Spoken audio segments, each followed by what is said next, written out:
بسم الله الرحمن الرحيم. عن ابي هريره رضي الله تعالى عنه قال قال رسول الله صلى الله تعالى عليه وسلم اذا خطب اليكم من ترضون دينه وخلقه فزوجوه الا تفعلوه تكن فتنه في الارض وفساد عريض. رواه الترمذی. نبی کریم صلی اللہ علیہ وسلم نے ارشاد فرمایا، جب تمہیں کوئی ایسا شخص پیغام نکاح بھیجے جس کی دینداری اور اخلاق سے تمہیں اطمینان ہو تو اس سے نکاح کر دو، اگر ایسا نہیں کرو گے تو زمین میں فتنہ اور عظیم فساد برپا ہوگا۔ دوستو، نکاح کے متعلق سابقہ درس میں ہم نے وہ ہدایات پڑھی تھی جو نبی کریم صلی اللہ علیہ وسلم نے لڑکے والوں کو دی ہے کہ آپ لڑکی میں ترجیحی بنیاد پر کون سی صفات دیکھیں، اور آج کے درس میں یہ لڑکی والوں کو کہا جا رہا ہے، یعنی لڑکی والوں کے لیے حضور علیہ الصلوۃ والسلام کی طرف سے ہدایات ہیں کہ لڑکے میں کون سی بنیادی صفات ترجیحی بنیاد پہ دیکھنی چاہیے بچی کا نکاح کرنے کے لیے۔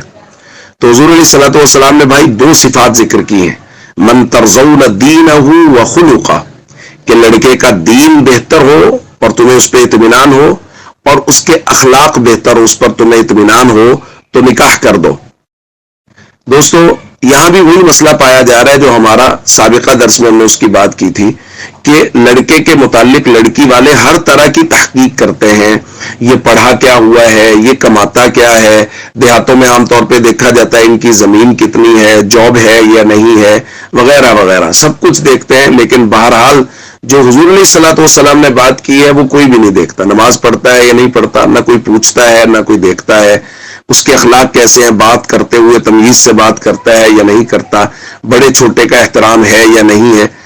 ان باتوں کی کوئی بھی تحقیق نہیں کر رہا۔ اسی وجہ سے پھر بعد میں جو بگاڑ سامنے آتے ہیں ان الامان والحفیظ۔ تو اس وجہ سے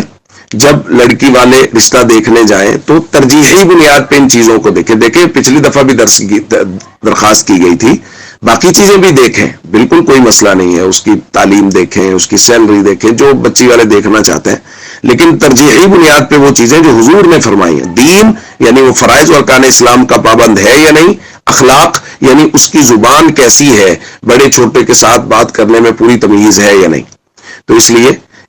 ایسا ہی کرنا چاہیے لڑکی والوں کو کہ یہ صلاحیتوں کی بنیاد پہ وہ نکاح کر دیں۔ نبی پاک صلی اللہ علیہ وسلم فرما رہے ہیں کہ پھر لمبے چوڑے چکروں میں نہ پڑو، اگر یہ دو باتیں ہوئے ہیں تو پھر نکاح کر دو بچی کا، کیونکہ اگر نکاح میں بلا وجہ کی تاخیر کرو گے تو پھر زمین میں بہت بڑا فساد برپا ہوگا، اور میں اور آپ وہ فساد اپنی آنکھوں سے دیکھ رہے ہیں۔ اچھے اچھے شریف گھرانوں کی بچیاں نکاح نہ ہونے کی وجہ سے یا بروقت نکاح نہ ہونے کی وجہ سے وہ اپنے گھروں سے چلی گئیں بغیر والدین کی اجازت کے،